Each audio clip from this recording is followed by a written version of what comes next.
Bismillahirrahmanirrahim. Wal malakul ladzi bila akil wa la aqlala syurga wa la nauma lahu. Asiru min Jibril Mikalu Israfil wa Israil. Wal malakut malaikat. Wal malakut malaikat iku alladzi iku makhluk pangeran. Di antara sifat pokok malaikat itu alladzi iku makhluk pangeran sing diatur dan tanpa bapak wa umum dan tanpa ibu. La aklakan orang dari wujud wala la surga orang wujud itu wujud. La aklakan dari wujud wala sarba wala surga samini. Orang wujud itu wujud wala malah orang itu wujud lalu ketika orang malaikat. Malaikat itu makhluk yang sifat dasarnya apa? Tanpa bapak, tanpa ibu, tidak makan dan minum juga tidak apa. Ya Allah, kalau Jibril bin Sopo, kalau malaikat bangkang ya rawan mana? Bangkang. Tafsir asyirin, utawi tafsirnya 10. Tafsir yang baru dimengerti. Ini pengajian malaikat Jibril itu. Mikalu lan Mikael. Kira gitu, wa Mikalah. Wa Mikalu lan Mikael. Israfil lan Israfil, Israil lan Israil. Yang baru menemukan nakir dan nakir warahmatullahi wabarakatuh wakasa asifun malaikat atit malaikat malaikat waridwan dan malaikat ridwan istada kangen dari sobaridwan dengan dari dalam daftar malaikat. Jadi malaikat yang perlu dikenali bukan jumlahnya 10, tapi bukan berarti batasi kalau jumlah malaikat hanya 10. Jadi yang wajib dimengerti ini. Dan malaikat kalau diceritakan Allah salah itu malaikat sing awamul malaikat, bukan malaikat sing ada nama. Ini malaikat yang punya nama jenis yang kitabmu malaikat asfas. Kalau memang ada namanya, ini malaikat khusus ya, Jibril, Mikael, Israfil, Israil. Ya ada malaikat sing awamul malaikat. Dan itu sengaja salah pangeran ketika protes ada jauh dia, sekolah bukan malaikat ini ada malaikat itu bukan malaikat kayak Jibril Mikael. Akhirnya proses nawah kata selalu dia nah kalau malaikat jenis ini mungkin nanti ditegur pengiran karena pernah protes ketika Allah bikin nanti semua tapi bukan malaikat yang kayak Jibril Mikael. Itu tiga ya nama Arba'atun min kutubin tafsir. Arba'atun tepakat min kutubin sanging berobro kitab Allah. Tafsir wa kamu tahu perincian itu topik ini. Taurat Musa, siji Taurat Nabi Musa. Bila kan petunjuk dan diluar turunnya Taurat. Zabur Dawud dalam Zabur Nabi Dawud. Wa Injil lan Injil, wa unzila Injilun ala Isa yang atas Nabi Isa. Wa Quran lan turunnya kitab Quran ala khairin malang atas api-api manusia api-api makhluk. Wasuruh kalau bilang lampiran-lampirannya Khalilur Rahman sudah Nabi Ibrahim Nabi Ibrahim suruh Ibrahim wa Musa wal kalimi lan suruh Khalil ya dalam jadi di luar kitab Taurat Nabi Musa punya suruh Khalil ia kan itu tetap di dalam suruh kalamul hakamin alimi dari Allah kang mau bijak hakamnya mana sing mau bijak alimi kang mau bijak. Terus dulu ya jadi kalau bahasa Arab itu pasti bahasa Arab itu sohifah sohifah nabi jamaknya sohifah. Nah ketika dimabnikan maf'ul artinya dijilid ya dijilid atau dicetak atau setelah dibutuhkan disebut mushaf. Tapi mestinya mushaf itu ya suhuf itu. Jadi kalau lampiran-lampiran dalam Quran terlampir namanya sohifah. Sohifah nanti kalau dijamakkan suhuf. Makanya kata banyak ulama menghentikan begini. Allah akan menjaga Quran ini satu dihafal para kubat, para hamalah Quran. Dua kagum jauhan atau memang dicetak di mushaf. Yang ada kertasnya itu di mushaf. Sebab Allah mensifati Rasulullah Muhammad dengan status Rasulun minallah yang Rasulullah. Bahwa Rasulullah adalah seorang Rasul yang membaca lampiran-lampiran suci. Rasulun minallah yang Rasulullah. Sebab itu nasibnya Quran jadi mushaf itu. Mushaf yang kita letak itu. Karena secerdas-cerdasnya manusia potensi lupa. Ketika lupa, merujuknya di mushaf. Kalau di mushaf misalnya ada salah ide atau salah tepat misalnya, itu merujuk ke hamalatul Quran yang hafal-hafal. Sehingga ini ada kombinasi hafalan di dada dan itu mushaf. Makanya Quran disifati dua kali. Nah, potensi itu terutama di kitab-kitab tafsir, karena terutama tafsir Jalalain, karena kan musannafnya itu Maksudi ketika baca Quran itu dia zigzag, kadang qiraatnya asing, kadang kasir. Dia kan nggak konsisten dalam satu bacaan, sehingga kadang penulisannya itu membingungkan. Makanya kalau ngaji Jalalain itu sebaiknya pakai cetakan yang sekarang, pakai DKI itu. Karena apa? Benar-benar semuanya ditulis sesuai qiraat asing. Semuanya ditulis pakai Allah, qiraat asing lebih nyaman. Ya saya ulang lagi ya. Jadi kombinasi penjagaan Quran itu Allah bikin sunnah, yaitu satu dihafal di dada, kemudian di mushafkan Allah. Itu disebut apa? Rasulullah minallah jatuh sokofanullah. Andai kan tidak dimusafkan, nggak kebayang, karena Rasulullah ketika wafat itu tentu banyak riwayat, mulai riwayat yang absolut, yang sah, sampai riwayat kok, kayak riwayat orang Syiah itu macam-macam. Jika dibutuhkan otoritas yang otoritas yang lengkap, yang akurat, yaitu lampiran-lampiran yang ketika Nabi Sugeng didiktekan kepada para sahabat. Kemudian lampiran yang di dokumen Nabi tadi di kamar beliau diambil oleh Abu Bakar. Jadi Abu Bakar tidak mengarang Quran sama sekali. Dia hanya mengumpulkan lampiran-lampiran yang ada di kamarnya. Hanya disebut mushaf, memang sudah ada lampirannya. Dan bukti bahwa teori ini benar adalah Allah mensifati Rasulullah itu Rasulullah minallah, ya Rasulullah. Ini ya, jadi orang Syiah itu salah besar ketika ngomong Abu Bakar itu ngarang Quran itu tidak mungkin, karena lampiran-lampiran itu dijauh no Quran. Padahal Quran itu azali, artinya Abu Bakar sudah jelas menemukan mushaf itu ada di Nabi. Ada di Nabi. Buktinya apa? Nabi Rasulullah itu disifati Allah Rasulullah ya seluruh bahwa Rasul ini pembaca mushaf. Artinya mushaf itu sudah. Kemudian mushaf yang sudah ada ini didokumentasi Abu Bakar, Umar, terus dimasalkan era Sayyidina Utsman.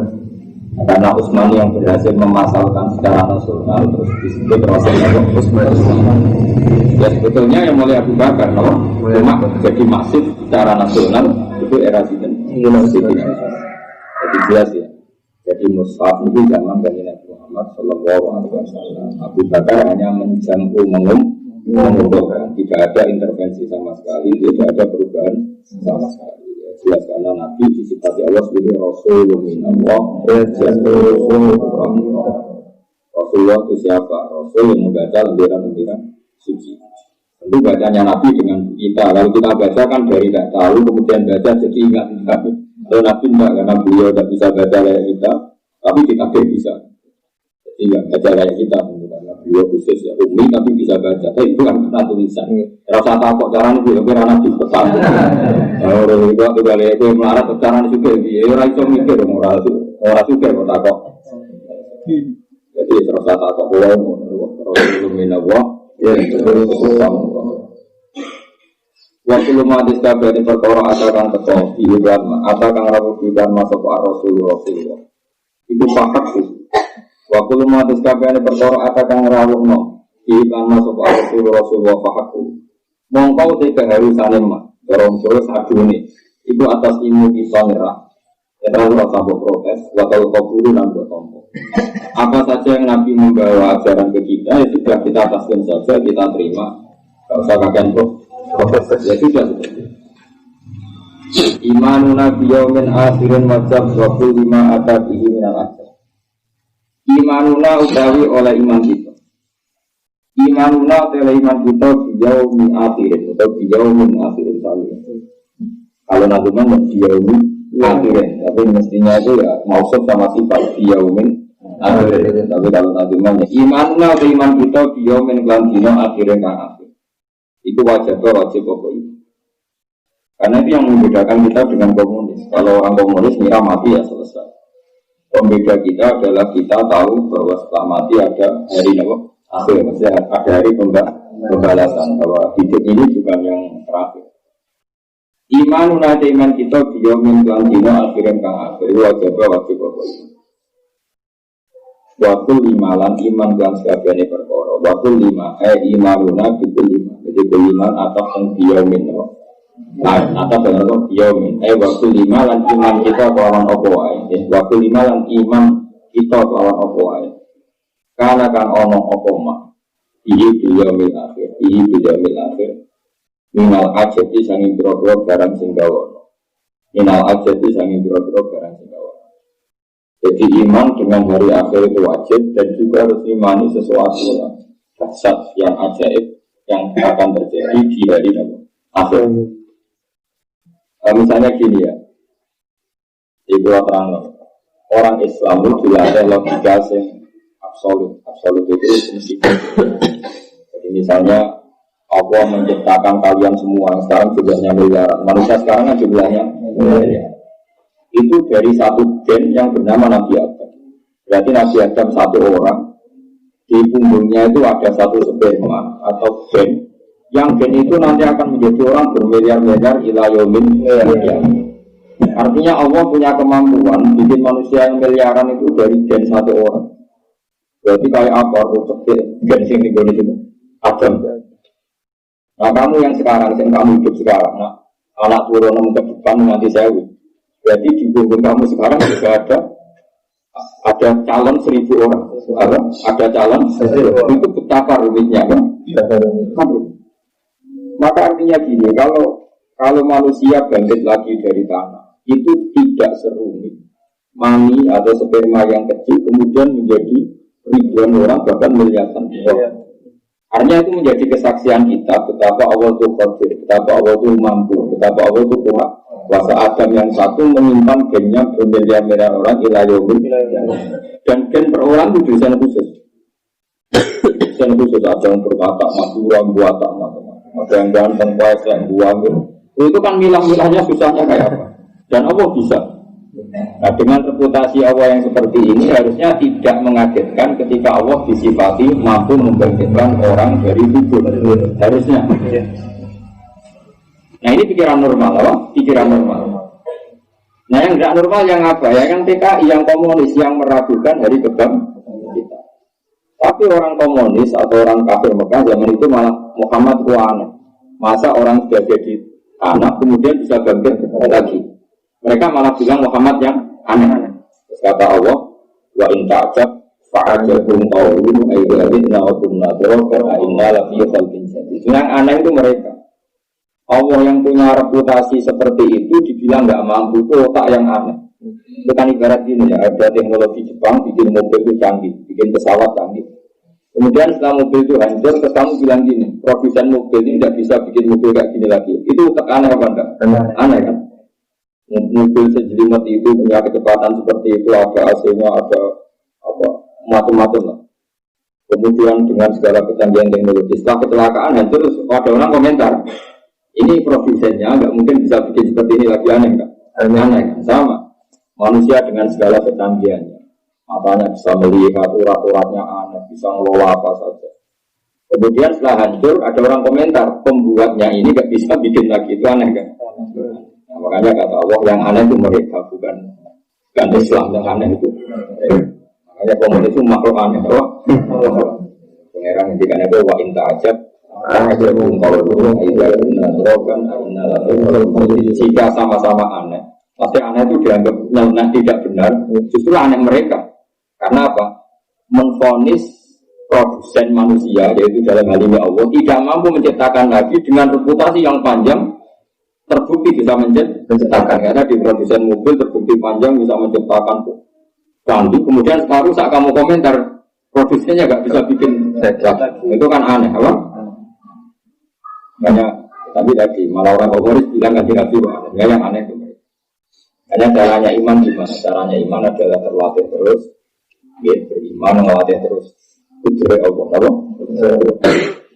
Ya caranya gampang, pakai ayat-ayat yang gampang saja. Misalnya inna wa la yastahi ayat riba masalah maka dan Allah itu bisa bikin nyamuk.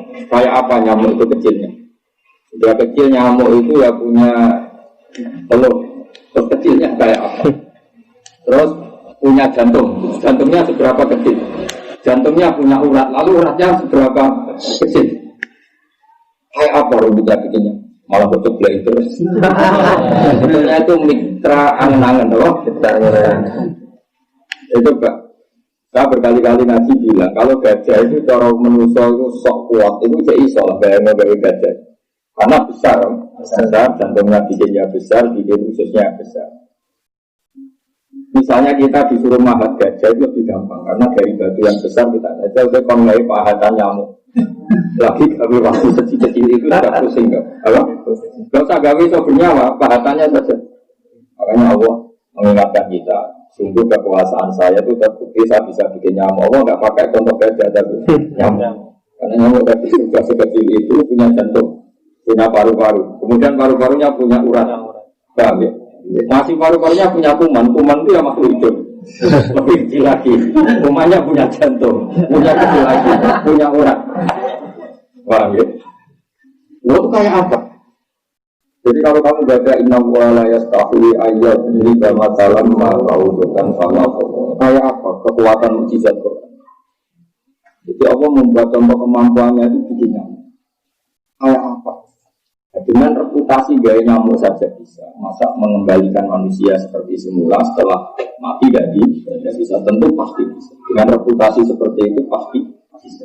Maka yang meyakini tidak bisa itu yang orang malah yang orang jadi yang disebut wa intajab fa'ajabun qawlu wa inna yang aneh itu mereka bukan kita. Kami jenaka imanuna yamin al-akhir wa lima karena diri tentu kita latih terus. Ya kita latih dengan nazar di malakuti samawati wal ardi dulu maka samawati wal ardi berpikir terus apa yang terjadi di langit ini. Yang terjadi adalah semua bukti pertunjukan kekuasaannya Allah Subhanahu wa taala. Yang disebut apa ya tanazzalul amru bainahunna kita alamu anna Allaha ala kulli syai'in qadir wa anna Allaha qad ahata bi kulli syai'in.